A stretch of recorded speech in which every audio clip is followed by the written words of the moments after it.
aming paghahanap ng kwentong kagitingan para sa kapayapaan, aming natuntun ang kahangahangang kwento ng mga Teduray, isang tribo ng mga lumad sa Mindanao na kung makailang beses nang kinilalang isang modelo ng tri-people community na sumusulong ng conflict resolution sa pamamagitan ng kanilang katutubong pamamaraan. Sa kabundukan ng probinsya ng Sharif Kabunsuan, matatagpuan ang munisipyo ng Upi. Isang oras mula sa Cotabato City, ang munisipyo ng Upi ay isang third-class municipality na may 23 barangay at higit sa 50,000 katao. Dito sa munisipyong ito, nagmumula ang mga kahangahangang lider ng mga tribo ng Teduray sa kwentong ito.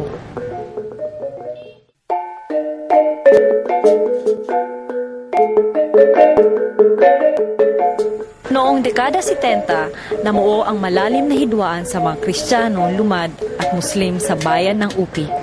Kasagsagan noon ng kampanya ng grupong tinatawag na Black Shirt o mas kilala sa tawag na Ilaga laban sa mga Muslim. At dito sa bayan ng Upi, ito nagsimula.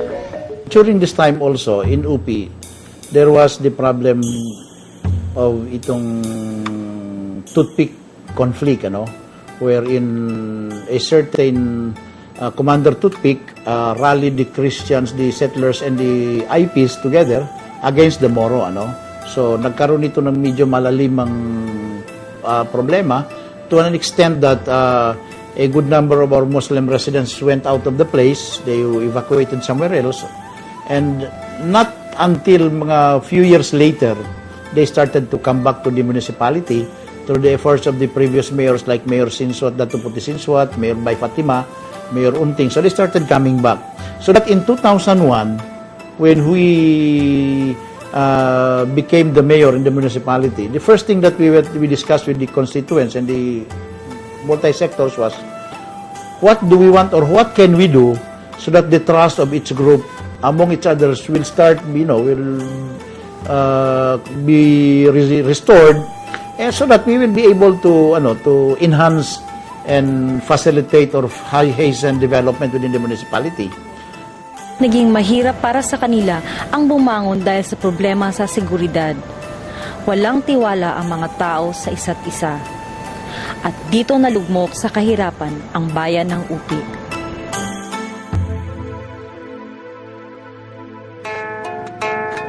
Ang bayan ng Upi ay isang tri-people community. Ang konseptong tri-people ay nag-umpisa noong dekada 70 na naglalarawan sa tatlong sektor ng pananampalataya na makikita sa Mindanao: Kristiyano, Islam at Lumad. Nahahati sa tatlong sektor ang bayan ng Upi.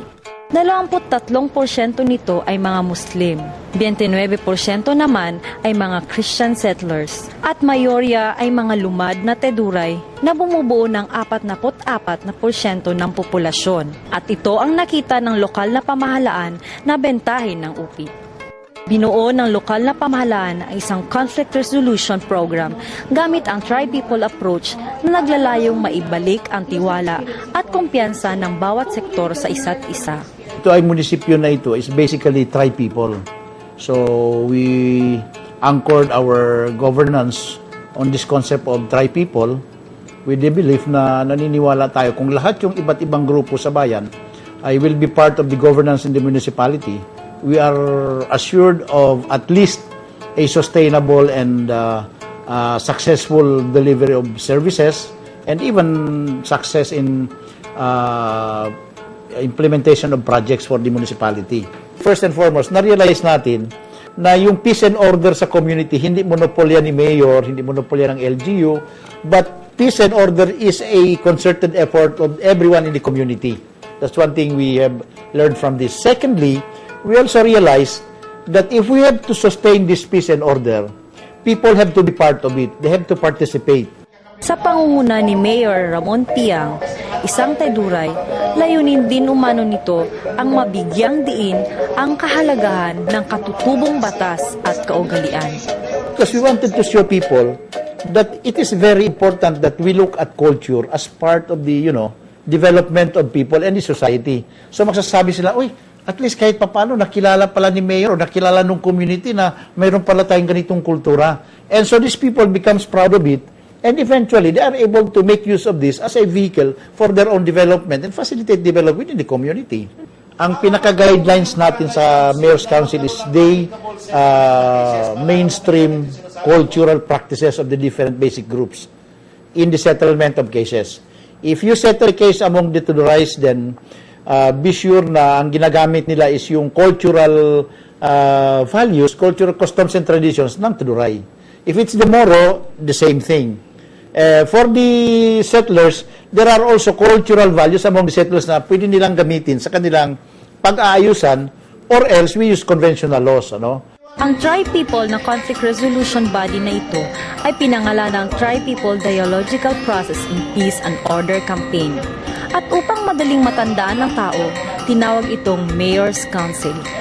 Ang council ay binubuo ng tigda-2 representante mula sa grupo ng mga Kristiyano, Muslim at Lumad.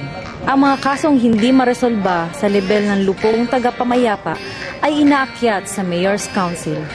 So, tulad yung ginagawa natin doon sa loob kanina, ma'am, is halimbawa yung may mga complex.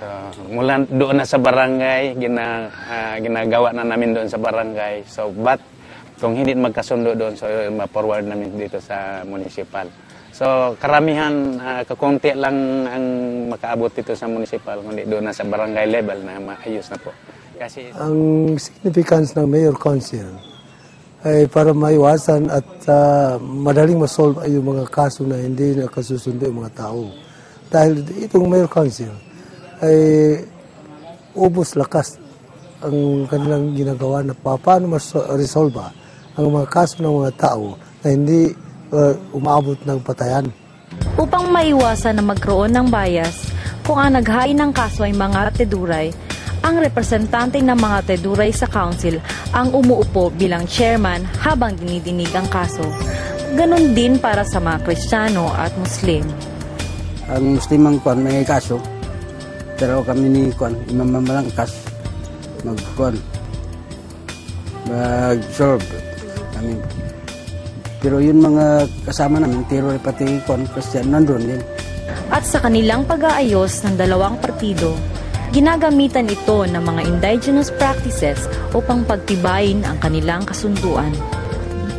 Ganito po ang proseso ng isang pamamaraan ng pag-ayos ng mga kaso na kung tinatawag natin ay kuskus kuko o kuskus at kiskis kadugaw. Kiskisin daw yung kuko. Ang ibig sabihin nun ay alam natin sa sinasabing biology na yung kuko kasi ay parte ng ating katawan, sagrado. So kapag nakakuha ka ng isang parte ng katawan at yan ay kasi pinaparaan sa pamagitan ng ilalagay sa tubig at iniinom yan, kung sino man ang sisira doon sa kasunduan na yun ay may mangyari rin sa kanya. So kung kaya